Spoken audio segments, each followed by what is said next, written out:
¿Por qué la Iglesia es rica? La verdad sobre el Vaticano y las donaciones.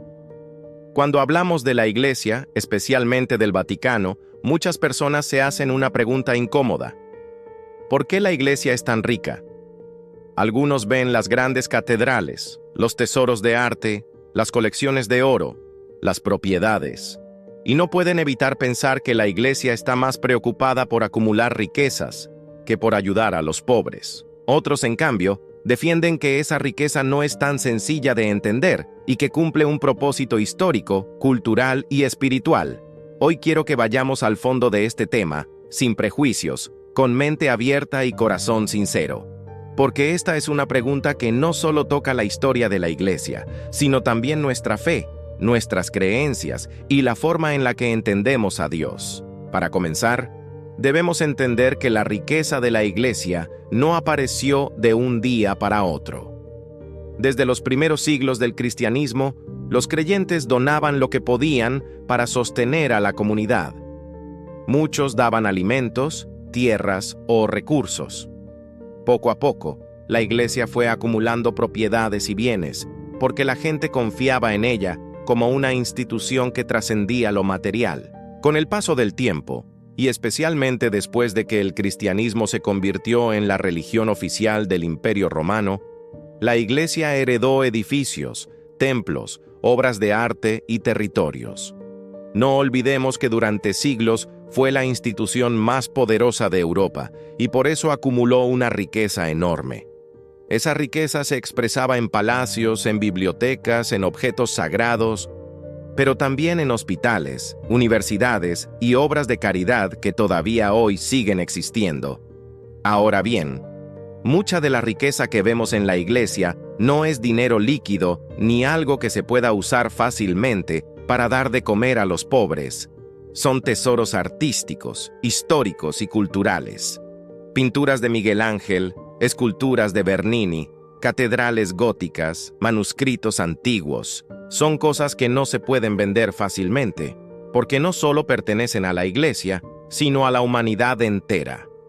El Vaticano, por ejemplo, es considerado uno de los patrimonios culturales más grandes del mundo y millones de turistas lo visitan cada año. Pero aquí es donde surge la gran tensión.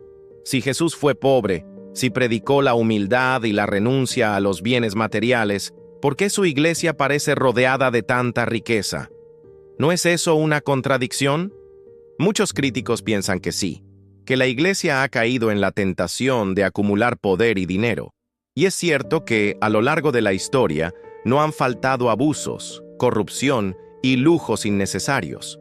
Desde papas que vivieron como reyes hasta cardenales que amasaban fortunas, ha habido momentos oscuros que manchan el testimonio cristiano. No podemos negarlo, pero también hay otra cara de la moneda.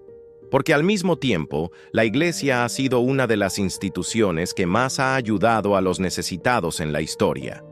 Basta con ver que la mayoría de hospitales, orfanatos y escuelas en países pobres han sido fundados por la Iglesia o por misioneros cristianos.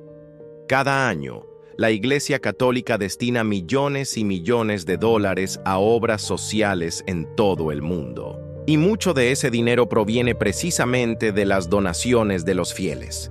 Aquí es donde debemos detenernos, porque al final, la Iglesia no es una empresa, ni un banco. Es una institución espiritual, pero formada por seres humanos. Y esos seres humanos manejan dinero, propiedades y recursos. Y como en cualquier institución, eso genera dudas, críticas y hasta escándalos. Entonces, ¿qué significa realmente que la Iglesia sea rica? ¿Es un pecado? ¿Es una traición al mensaje de Jesús? Depende de cómo se mire. Si la riqueza se usa para alimentar el ego, para mantener privilegios y lujos, entonces sí, es un escándalo. Pero si la riqueza se convierte en herramientas para evangelizar, para educar, para ayudar a los más pobres, entonces se transforma en un medio legítimo. La Biblia misma nos recuerda que el amor al dinero es la raíz de todos los males, no el dinero en sí mismo. El problema no está en tener recursos, sino en cómo los usamos. Jesús no condenó a los ricos por ser ricos, sino por no compartir con los necesitados, por cerrar el corazón.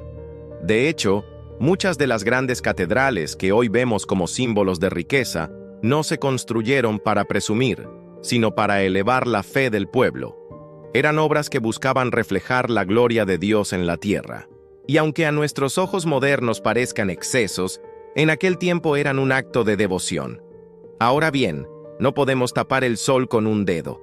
También existe un lado oscuro. El Vaticano maneja inversiones, cuentas bancarias y hasta ha estado envuelto en escándalos financieros.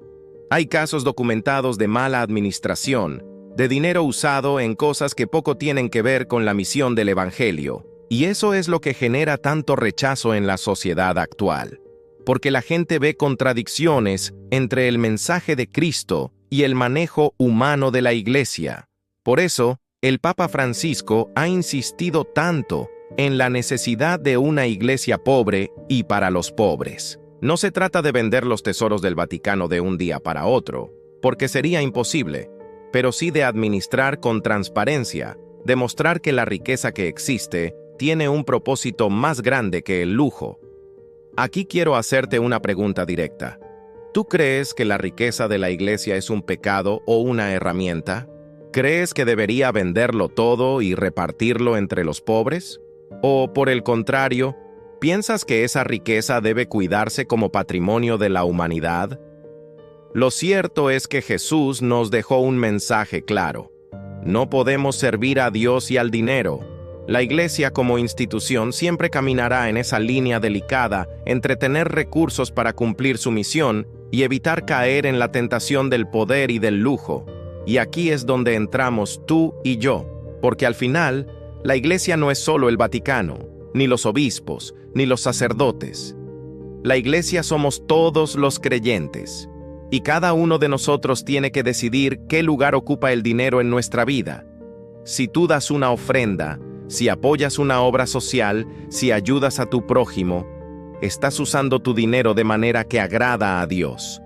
Pero si acumulas, si te vuelves esclavo del consumo, si cierras el corazón, entonces no importa cuánto critiques a la Iglesia, estarás cayendo en el mismo error. Por eso, más allá de juzgar, este tema debe llevarnos a una reflexión personal. ¿Cómo uso yo mis recursos? ¿Cómo administro lo que Dios me da? ¿Estoy siendo generoso o estoy aferrado al dinero? La Iglesia es rica, sí, pero su verdadera riqueza no está en el oro ni en las catedrales. Está en el Evangelio, en los sacramentos, en la fe que une a millones de personas. Esa es la riqueza que no tiene precio. Y tú también tienes que decidir cuál es tu verdadera riqueza. Porque como dijo Jesús, donde está tu tesoro, allí estará también tu corazón.